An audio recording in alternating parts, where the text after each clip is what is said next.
قرآن لوگوں کے لیے اللہ کا پیغام۔ القرآن يوحدنا لطريق الخير يوجهنا الله تعالى أنزله ورسول الله نحمده ونصلي على رسوله الكريم اما بعد فاعوذ باللہ من الشیطان الرجیم بسم اللہ الرحمن الرحیم وَلِكُلِّ أُمَّةٍ جَعَلْنَا مَنسَكًا لِيَذْكُرُوا اسْمَ اللَّهِ عَلَى مَا رَزَقَهُم مِّن بَهِيمَةِ الْأَنْعَامِ فَإِلَٰهُكُمْ إِلَٰهٌ وَاحِدٌ فَلَهُ أَسْلِمُوا وَبَشِّرِ الْمُخْبِتِينَ صدق اللہ العظیم۔ رب اشرح لي صدری ویسر لي امری واحلل عقدۃ من لسانی یفقہوا قولی، آمین یا رب العالمین۔ محترم حضرات اور معزز خواتین، سورہ حج کے چوتھے رکوع میں حج کے حوالے سے کچھ اللہ تبارک و تعالیٰ کی ہدایات آئیں۔ اب قربانی کی عبادت کے حوالے سے اللہ تعالیٰ کی ہدایات آ رہی ہیں۔ فرمایا وَلِكُلِّ أُمَّةٍ جَعَلْنَا مَنسَكًا، ہم نے ہر امت کے لیے قربانی کی عبادت مقرر کی۔ ہدی کہتے ہیں اس جانور کو جو قربان کیا جائے حدود حرم میں، اور نسک یا منسک یہ کہتے ہیں اس قربانی کو جو کہیں بھی پیش کی جائے۔ تو اب یہاں پر اس قربانی کا ذکر ہے جو ہم عید الاضحیٰ کے موقع پر اپنے اپنے گھروں پر دیتے ہیں۔ فرمایا وَلِكُلِّ أُمَّةٍ جَعَلْنَا مَنسَكًا، ہم اور ہر امت کے لیے ہم نے قربانی کی عبادت مقرر کی، لِيَذْكُرُوا اسْمَ اللَّهِ عَلَى مَا رَزَقَهُم مِّن بَهِيمَةِ الْأَنْعَامِ، تاکہ وہ اللہ تبارک و تعالیٰ کا نام لیں جو بھی اللہ نے ان کو رزق دیا ہے چوپایوں میں سے مویشیوں کی صورت میں۔ اللہ نے خود معین کر دیا کہ قربانی اس طرح سے نہیں ہوگی کہ انسان قربانی کے پیسے کسی کار خیر میں لگا دے۔ جیسے بعض لوگ کہتے ہیں دانشور کہ وہ سارا پیسہ جو قربانی کے جانوروں پر خرچ ہوتا ہے اگر وہ جمع ہو جائے تو بڑے بڑے تعلیمی پروجیکٹ لگ سکتے ہیں، اور بڑے بڑے لوگوں کی صحت کے حوالے سے ادارے قائم ہو سکتے ہیں، علاج کی اتنی سہولتیں فراہم ہو سکتی ہیں، اور ویلفیئر کے بڑے کام ہو سکتے ہیں۔ تو یہ ہماری اپنی سوچ ہے، ہم عبادات میں اپنی عقل کو استعمال نہیں کر سکتے۔ عقائد اور عبادات کے حوالے سے جو اللہ کا حکم، اللہ کے رسول کا حکم، ہم اس کے پابند ہیں، ورنہ تو پھر ہم پورے کے پورے دین کا حلیہ بگاڑ دیں گے۔ پھر تو ہم کہیں گے کہ تم نماز میں جو تم روزانہ لگاتے ہو 2 گھنٹے، اس سے حاصل کیا ہوتا ہے؟ اٹھک بیٹھک کرتے ہو۔ تو اگر تم انہی 2 گھنٹوں میں سب کے سب مل کر ذرا محلے میں صفائی کر لیا کرو تو علاقہ کتنا صاف ہو جائے، بیماریاں ختم ہو جائیں گی۔ اگر ان 2 گھنٹوں میں ہسپتالوں میں چلے جایا کرو، سرکاری اسپتالوں میں، وہاں پر کتنے بیچارے جو ہے وہ بیار و مددگار مریض ہوتے ہیں، کچھ ان کی خدمت کر لیا کرو، کچھ ان کی ٹانگیں دبا لیا کرو، کچھ ان کو جا کے دوائیں لا کے دے دیا کرو، تو کتنا تمہیں دعائیں دیں گے بھلا ہو جائے گا، اور تم مسجد میں جا کر نہ جانے کیا کرتے رہتے ہو۔ تو اگر ہم اپنی عقل سے فیصلہ کریں گے تو پھر تو یہ ہے کہ دین کا ایک بالکل نیا نقشہ بن جائے گا۔ تو عبادات کے مقابلے میں عبادات کے معاملے میں، عقائد کے معاملے میں اپنی عقل نہیں چلے گی، بلکہ یہ ہے کہ اللہ تعالیٰ نے جو فرمایا ہمیں اسی طرح سے کرنا ہے۔ تو اللہ نے بتا دیا کہ قربانی کیسے ہوگی، لِيَذْكُرُوا اسْمَ اللَّهِ عَلَى مَا رَزَقَهُم مِّن بَهِيمَةِ الْأَنْعَامِ، تاکہ وہ اللہ تبارک و تعالیٰ کا نام لیں جو بھی اللہ نے ان کو رزق دیا ہے چوپایوں میں سے مویشیوں کی صورت میں۔ فَإِلَٰهُكُمْ إِلَٰهٌ وَاحِدٌ، اللہ بھی جانتے تھے کہ کچھ روشن خیال دانشور آئیں گے کہ جو اس طرح کے فلسفے جو ہے وہ بگاڑیں گے کہ یہی پیسہ فلاں پروجیکٹ میں لگا دو، یہ پیسہ فلاں جگہ خرچ کر دو، اور کھا پی کر تم لوگ پیسے کو برباد کر دیتے ہو۔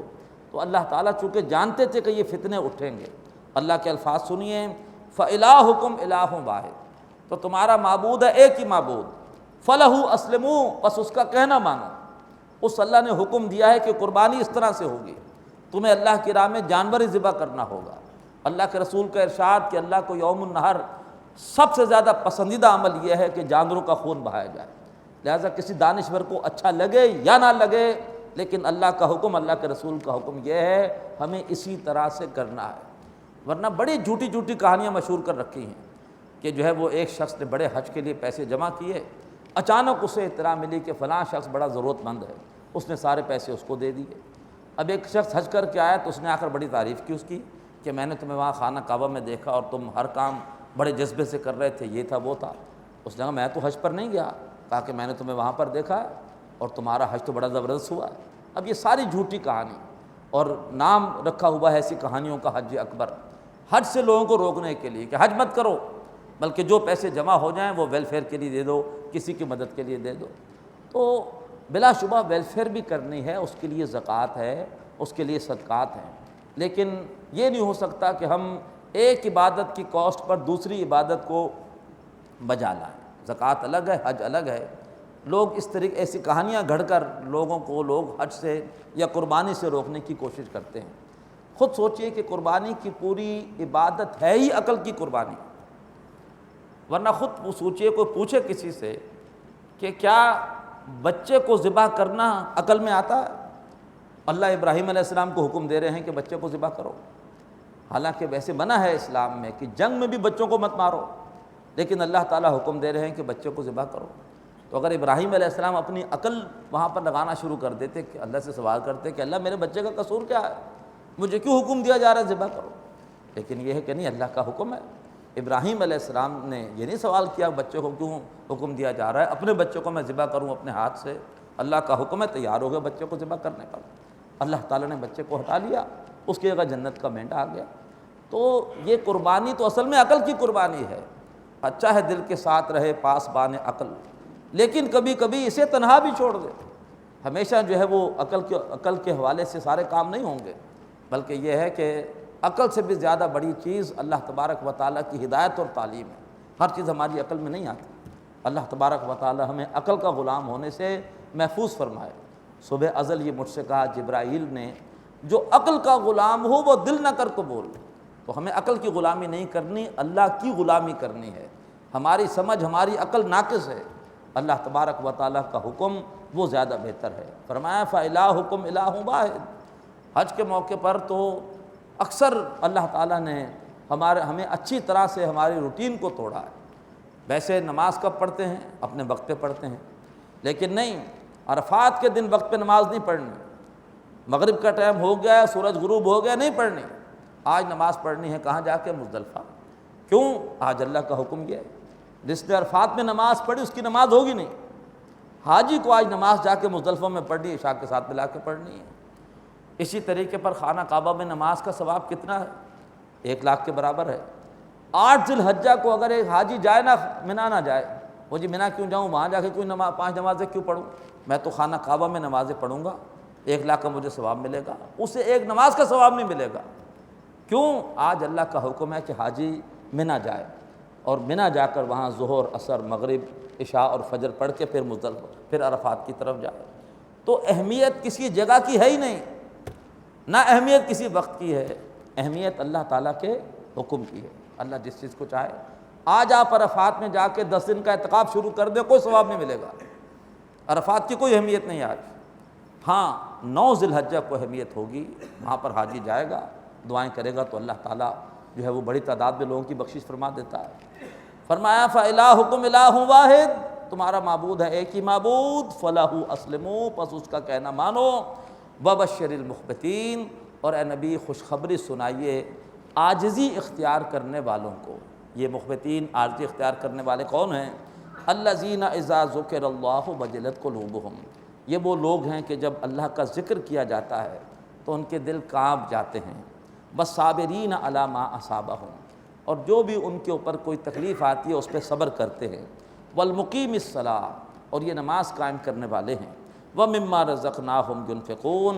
اور جو رزق ہم نے ان کو دیا ہے اس میں سے خرچ کرنے والے ہیں. وَالْبُدْنَ جَعَلْنَاهَا لَكُم مِّن شَعَائِرِ اللَّهِ. اور جو اونٹ ہیں ان کو بھی ہم نے تمہارے لیے بنا دیا ہے شاعر اللہ میں سے، یعنی ان کو بھی دیکھ کر تمہیں اللہ یاد آتا ہے. اللہ تعالیٰ نے کیسی شاندار مخلوق بنائی ہے، کتنی ہمارے لیے فائدہ مند ہے. صحرا کے سفر میں ہفتے ہفتے تک اس سے کھانا نہ ملے تو اس کے اندر اسٹوریج ہے، اس کا پانی اس کے اندر اسٹور ہے. کیسی تیز آندھی چل رہی ہو اس کی آنکھوں میں مٹی نہیں جاتی، اپنا سفر جاری رکھتا ہے. کیسی تیز لو چل رہی ہو ریت میں سر دیتا ہے، اسے کچھ ہوتا ہی نہیں ہے. شپ آف دی ڈیزرٹ. تو اللہ تعالیٰ نے اونٹوں کو بھی تمہارے لیے اللہ تبارک و تعالیٰ کی معرفت کا شعور حاصل کرنے کا ذریعہ بنایا. لکم فیہا خیر. تمہارے لیے ان اونٹوں میں بلائی ہی بلائی ہے. فاذکروا اسم اللہ علیہا ثواب. تو ان پر اللہ تعالیٰ کا نام لو، انہیں قطار میں کھڑے کر کر اونٹ کو ذبح نہیں کیا جائے گا، اونٹ کو نہر کیا جائے گا۔ نبی اکرم صلی اللہ علیہ وسلم کی عمر مبارک 63 برس تھی قمری اعتبار سے۔ آپ نے جب آخری حج کیا، حضرت علی کو بھیجا، وہ خاص نسل کے 100 اونٹ لے کر آئے یمن سے، اور 63 اونٹ آپ نے اپنے ہاتھ سے نہر کیے۔ ایک ایک اونٹ خود آپ کی طرف آتا تھا نہر ہونے کے لیے، اور آپ جو ہے وہ اس کے حلقوم میں آپ جو ہے وہ چھرا گھونپتے تھے۔ نہ شبد نصیب دشمن کہ شبد ہلاک تیغر، سر دوستاں سلامت کے دو خنجر آزمائی۔ دشمنوں کا یہ نصیب نہ ہو کہ وہ تمہارے خنجر سے ہلاک ہوں، دوستوں کا سلامت ہے، آپ خنجر آزمائیے۔ اونٹ خود آگے بڑھ کر اپنا سر پیش کرتا، آپ اسے نہر کرتے۔ تو فرمایا کہ اونٹوں کو نہر کرو، ان کو کھڑے، ان کو اللہ کی راہ میں پیش کرو، ان پہ اللہ کا نام لو، انہیں کھڑا کر کے۔ فَإِذَا وَجَبَتْ جُنُوبُهَا، اور پھر جب وہ گر پڑے اور اس کا پہلو زمین کے ساتھ لگ جائے تو پھر اس پہ چھری پھیری جاتی ہے۔ فَكُلُوا مِنْهَا، اس میں سے خود بھی کھاؤ۔ وَأَطْعِمُوا الْقَانِعَ وَالْمُعْتَرَ، اور کھلاؤ اس کو بھی جو بیچارہ فقیر قناعت کر کے آرام سے بیٹھا ہوا ہے، انتظار میں ہے، جا کے اس کو بھی دے دو۔ والموتر، اور جو بے قرار ہے آگے بڑھ بڑھ کے مانگ رہا ہے اس کو بھی دو۔ کذالک سخرناھا لکم، اسی طرح سے ہم نے ان اونٹوں کو تمہارے لیے مسخر کر دیا، لعلکم تشکرون، تاکہ تم شکر کرو۔ اب قربانی کی آخری آیت میں روح بیان ہو رہی ہے، لن ینال اللہ لحومھا ولا دماؤھا، ہرگز اللہ تعالیٰ کو نہ ان قربانیوں کا گوشت پہنچتا ہے اور نہ ہی ان کا خون پہنچتا ہے، ولیکن ینالہ التقوی منکم، بلکہ اسے تمہاری طرف سے تقوی پہنچتا ہے کہ تم نے اللہ کی رضا کے لیے قربانی پیش کی ہے یا دکھاوے کے لیے، اللہ تو یہ دیکھتا ہے۔ اور پھر یہ ہے کہ تم نے صرف جانور قربان کیا ہے یا واقعی تم نے اپنی تمام خواہشات اللہ کی مرضی کے سامنے قربان کرنے کا ارادہ کیا ہے۔ ہم قربانی پیش کرتے ہوئے کیا الفاظ ادا کرتے ہیں کہ ان صلاتی و نسکی و محیای و مماتی للہ رب العالمین، بے شک میری قربانی، میرا جینا مرنا، میری قربانی، میری نماز، میرا جینا مرنا اللہ کے لیے ہے۔ کیا تم واقعی سوچ سمجھ کر یہ الفاظ ادا کر رہے ہوتے ہو؟ کیا واقعی طے کر لیا ہے کہ اب تمہارا جینا مرنا اللہ کے لیے ہوگا؟ اگر یہ ہے تو قربانی قبول ہے، اور ورنہ پھر یہ قربانی ایک رسم ہے۔ قربانی تب قبول ہوگی جب کہ تمام خواہشات کو بھی تم اللہ تعالیٰ کی خوشی کے لیے، اللہ کی رضا کے لیے قربان کرنے پر تیار ہو جاؤ۔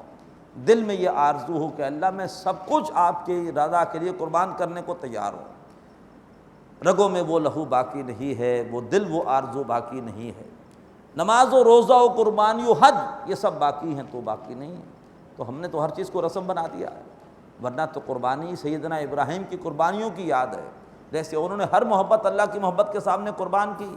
اللہ تعالی ہمیں بھی انہی کی روش پر چلنے کی توفیق عطا فرمائے۔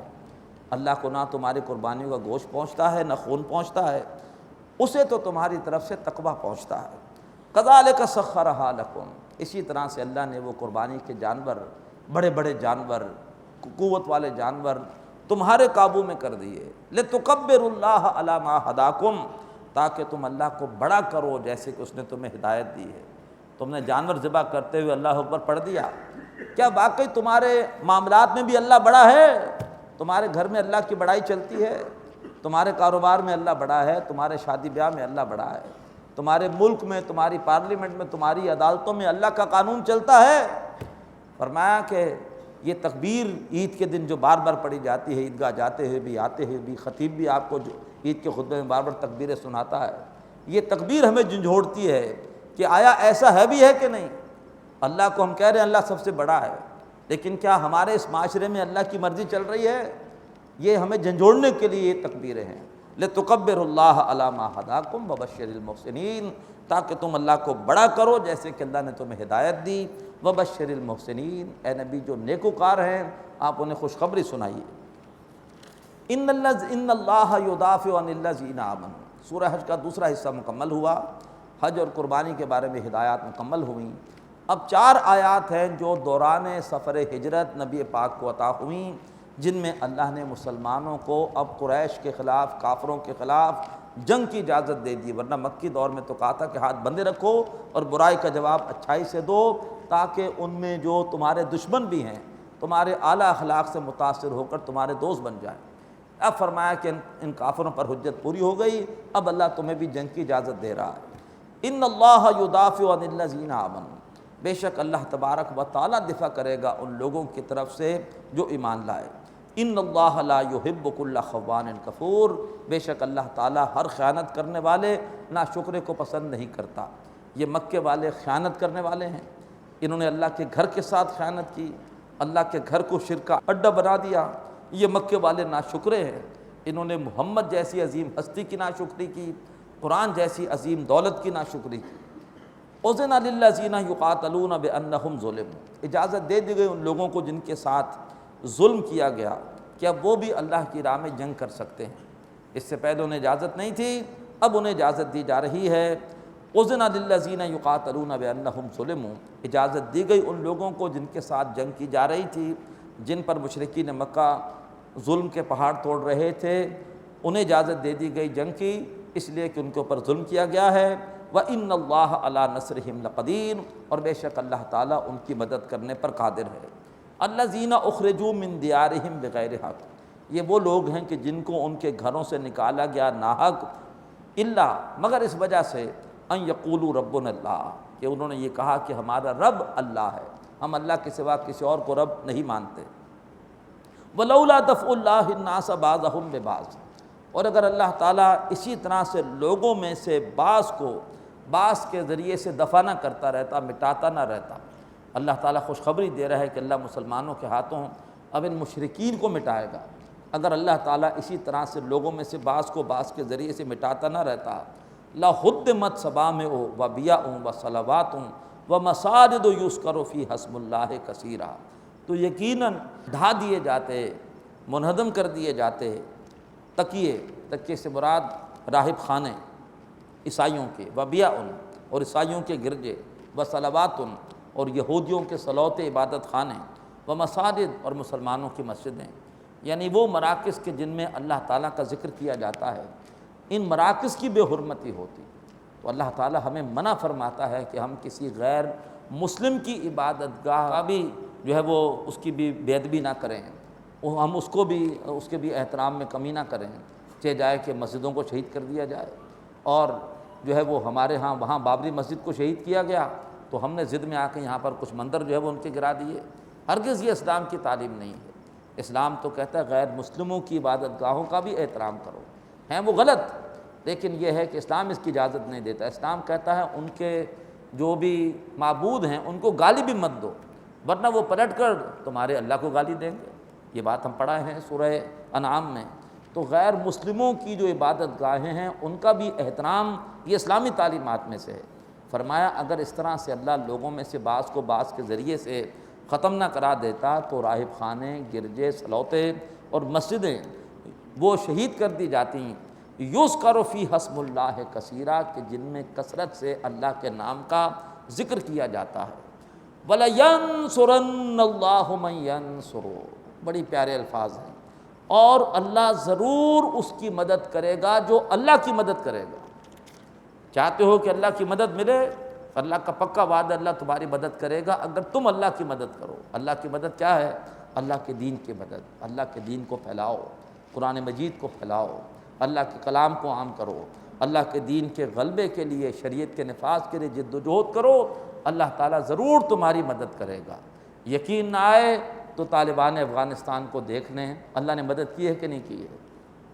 جو حکومت انہوں نے قائم کی تھی واقعتاً اس میں خلافت راشدہ والی سادگی آپ کو نظر آئے گی، اور اس کے بعد ابھی بھی جس طرح سے انہوں نے ڈٹ کے مقابلہ کیا ہے، جھوٹ کا ڈٹ کے مقابلہ کیا ہے، تکبر کا، رعونت کا، جو امریکہ کی رعونت تھی، اللہ تعالیٰ نے 10 سال کے اندر دکھا دیا کہ اتنی بڑی طاقت اور اتنا بڑا اتحاد، اور کیسا وہ ذلیل ہوا ہے افغانستان میں۔ اللہ تبارک و تعالیٰ مزید انشاءاللہ ان کو نوازے گا۔ وَلَيَنْصُرَنَّ اللَّهُ مَن يَنْصُرُهُ، اللہ ضرور اس کی مدد کرے گا جو اللہ کی مدد کرے گا۔ ان اللہ لقوی عزیز، بے شک اللہ تعالیٰ بہت طاقتور اور زبردست ہے۔ اب اگر مسلمانوں کو کوئی حکومت ملے تو مسلمانوں نے کرنا کیا ہے؟ اللہ کے رسول جا رہے ہیں مدینے کی طرف، اور مدینے میں ان کو حکومت ملنے والی ہے۔ جب انہیں حکومت ملے گی یہ مدینے میں جا کر کیا کریں گے؟ الذین ان مکناہم فی الارض، اگر ہم انہیں زمین میں اقتدار عطا کریں، اقاموا الصلاۃ تو یہ نماز کا نظام قائم کریں گے، وآتوا الزکاۃ اور زکوٰۃ دیں گے، زکوٰۃ کا نظام قائم کریں گے تاکہ اس سے ایک بہترین ویلفیئر ہو، وامروا بالمعروف اور یہ نیکیوں کا حکم دیں گے، ونہوا عن المنکر اور یہ برائیوں سے روکیں گے۔ جب تک اسلامی حکومت قائم نہیں ہوتی اس وقت تک یہ ہم سب کی ذمہ داری ہے ہم نیکی کا حکم دیں اور برائیوں سے روکیں۔ بقول مولانا امین احسن اصلاحی صاحب، اگر حکومت صفائی ستھرائی کا کام نہ کرے، اس کے ادارے فیل ہو جائیں، تو ہر شہری کی ذمہ داری ہے کہ وہ یہ کام کرے، نہیں کریں گے تو کچرے کے ڈھیر لگیں گے اور بیماریاں پھیلیں گی۔ حکومت کا کام ہے نیکی کا حکم دینا، برائی سے روکنا۔ اگر حکومت یہ کام جب تک نہیں کرتی، یہ ہر شہری کی ذمہ داری ہے کہ وہ اس ذمہ داری کو ادا کرے۔ اللہ کرے کہ اسلامی حکومت قائم ہو اور پھر یہ ذمہ داری اس کے کھاتے میں چلی جائے گی، ہم اس ذمہ داری سے سبکدوش ہو جائیں گے۔ فرمایا وَلِلَّهِ عَاقِبَةُ الْأُمُورِ اور تمام معاملات کا آخری انجام اللہ ہی کی طرف ہے، آخری فیصلہ ان کا اللہ ہی نے کرنا ہے۔ وَإِن يُكَذِّبُوكَ اور اگر اے نبی وہ آپ کو جھٹلا رہے ہیں، فَقَدْ كَذَّبَتْ قَبْلَهُمْ قَوْمُ نُوحٍ وَعَادٌ وَثَمُودُ۔ اب یہاں سے سورہ حج کا چوتھا حصہ شروع ہوا، یہ چلے گا آیت نمبر 72 تک، جس میں اللہ کے رسول کی ایک کشمکش ہے مشرکین مکہ سے۔ وَإِن يُكَذِّبُوكَ اے نبی اگر یہ آپ کو جھٹلا رہے ہیں، فَقَدْ كَذَّبَتْ قَبْلَهُمْ قَوْمُ نُوحٍ وَعَادٌ وَثَمُودُ تو ان سے پہلے قوم نوح، قوم عاد اور قوم ثمود بھی جھٹلا چکی، وقوم ابراہیم وقوم لوط اور ابراہیم علیہ السلام کی قوم اور لوط علیہ السلام کی قوم بھی جھٹلا چکی، واصحاب مدین اور مدین والوں نے بھی شعیب علیہ السلام کو جھٹلایا تھا۔ تفصیلات اس سے پہلے سورہ اعراف، سورہ ہود میں آ چکی ہیں۔ وَكُذِّبَ موسیٰ اور موسیٰ علیہ السلام کو بھی جھٹلایا گیا۔ فَأَمْلَيْتُ لِلْكَافِرِينَ تو میں نے پھر کافروں کو کچھ عرصے مہلت دی۔ ثُمَّ أَخَذْتُهُمْ اور پھر میں نے ان کی پکڑ کی۔ فَكَيْفَ كَانَ نَكِيرِ تو پھر کیسا ہوا میرا انکار، یعنی میرے انکار کا پھر کیسا ہوا انجام۔ فَكَأَيٍّ مِّن قَرْيَةٍ أَهْلَكْنَاهَا تو کتنی ہی بستیاں ایسی گزری ہیں کہ جن کو ہم نے ہلاک کیا، وَهِيَ ظَالِمَةٌ جبکہ وہ بستی ظلم پر اتر آئی تھی، فَهِيَ خَاوِيَةٌ عَلَىٰ عُرُوشِهَا اور وہ بستی گری ہوئی ہے اپنی چھتریوں پر، یعنی بستیوں کو ہم نے الٹ دیا۔ وَبِئْرٍ مُعَطَّلَةٍ اور کتنے کنویں ہیں جو کہ بالکل معطل اور ویران پڑے ہیں۔ کبھی وہاں پر پانی بھرنے کے حوالے سے بڑے جھگڑے ہوتے تھے، لوگ لڑتے تھے آپس میں، لیکن وہ لڑنے والے سارے کے سارے تباہ کر دیے گئے۔ کتنے کنویں ہیں جو بالکل نکمے پڑے ہیں۔ وَقَصْرٍ مَشِيدٍ اور کتنے محل ہیں جو کہ بڑے مضبوطی کے ساتھ بنائے گئے تھے، لیکن آج وہ محل ویران پڑے ہیں، آج کوئی وہاں پر بسنے والا نہیں ہے۔ جا کے دیکھ لو کھنڈرات، ہم بھی جا کے دیکھ لیں موجود دڑوں میں کیا ہے، ہڑپا میں کیا ہے، بمبور میں کیا ہے۔ افلم یسیروا فی الارض کیا وہ زمین میں چلتے پھرتے نہیں؟ فتکون لہم قلوب یعقلون بہا تو کاش کہ ان کے دل ہوتے کہ جس سے وہ غور و فکر کرتے، او آذان یسمعون بہا یا ان کی آنکھیں ان کے کان ہوتے کہ جن سے وہ سنتے۔ فإنها لا تعمى الأبصار تو بے شک آنکھیں اندھی نہیں ہوتیں، ولکن تعمى القلوب التي في الصدور لیکن دل اندھے ہو جاتے ہیں کہ جو سینوں میں ہوتے ہیں۔ ان آنکھوں سے انسان چیزوں کا ظاہر دیکھتا ہے اور دل کی آنکھوں سے انسان چیزوں کی حقیقت دیکھتا ہے۔ دل بینا بھی کر خدا سے طلب، آنکھ کا نور دل کا نور نہیں، اور اہل نظر ذوق نظر خوب ہے لیکن جو شے کی حقیقت کو نہ دیکھے وہ نظر کیا۔ ہمارا یہ حیوانی وجود ان آنکھوں سے دیکھتا ہے، اس دماغ سے سوچتا ہے، ان کانوں سے سنتا ہے۔ ہماری روح کا مسکن دل ہے، خودی کا نشیمن تیرے دل میں ہے، فلک جس طرح آنکھ کے دل میں ہے۔ دل سوچتی بھی، روح سوچتی بھی دل سے ہے، روح سنتی بھی دل سے ہے، روح دیکھتی بھی دل سے ہے۔ فرمایا کہ ان کی آنکھیں اندھی نہیں تھیں بلکہ ان کے دل جو سینوں میں وہ اندھے ہو چکے تھے۔ تو ایک ہوتا ہے جانوروں کی طرح کسی چیز کو دیکھنا، بکری بھی دیکھتی ہے کہ سامنے سے گاڑی آ رہی ہے تو راستہ چھوڑ دیتی ہے۔ اگر ہم بھی صرف یہی کچھ کر رہے ہیں تو پھر ہم میں اور جانوروں میں کیا فرق ہے؟ وہ دیکھنا جو کہ عبرت کا دیکھنا ہو، کہ جس سے انسان نصیحت حاصل کرے، ماضی میں قوموں کا کیا انجام ہوا، اگر ہم نے بھی وہی روش اختیار کی تو پھر ہمارا بھی وہی کچھ حال ہو سکتا ہے۔ یہ ہے اصل میں عبرت کا دیکھنا۔ تو فرمایا فإنها لا تعمى الأبصار ان کی آنکھیں تو آنکھیں اندھی نہیں ہوا کرتی، ولکن تعمى القلوب التي في الصدور بلکہ وہ دل اندھے ہوتے ہیں جو سینوں میں ہوتے ہیں۔ اللہ ہم سب کو روحانی زندگی عطا فرمائے، اپنے روح کا احساس اللہ میں عطا فرمائے۔ وَيَسْتَعْجِلُونَكَ بِالْعَذَابِ، اے نبی وہ آپ سے عذاب کے بارے میں جلدی مچا رہے ہیں۔ وَلَن يُخْلِفَ اللَّهُ وَعْدَهُ، اور اللہ ہرگز اپنے وعدے کی خلاف ورزی نہیں کرے گا، ان پر عذاب آ کر رہے گا۔ وَإِنَّ يَوْمًا عِندَ رَبِّكَ كَأَلْفِ سَنَةٍ مِّمَّا تَعُدُّونَ، اور بے شک اے نبی آپ کے رب کے نزدیک جو دن ہے وہ 1000 برس کا ہے، اس تعداد، اس گنتی کے مطابق جو تم کرتے ہو۔ تمہارے 1000 برس اللہ تبارک و تعالیٰ کے ایک دن کے برابر ہیں۔ وَكَأَيٍّ مِّن قَرْيَةٍ، اور کتنی بستیاں ایسی گزری ہیں، املیت لہا، کہ جن کو میں نے مہلت دی، ڈھیل دی، وَهِيَ ظَالِمَةٌ، اور جب کہ وہ بستی ظلم پر اتر آئی تھی، سرکشی پر اتر آئی تھی، نافرمانیوں پر اتر آئی تھی، کرپشن پر اتر آئی تھی، جیسے آج ہمارا حال ہے۔ ثُمَّ أَخَذْتُهَا، اور پھر میں نے اس کو پکڑا، وَإِلَيَّ الْمَصِيرُ، اور میری طرف ہی لوٹ کر آنا ہے۔ اقول قولی ھذا واستغفر اللہ لی ولکم ولسائر المسلمین والمسلمات۔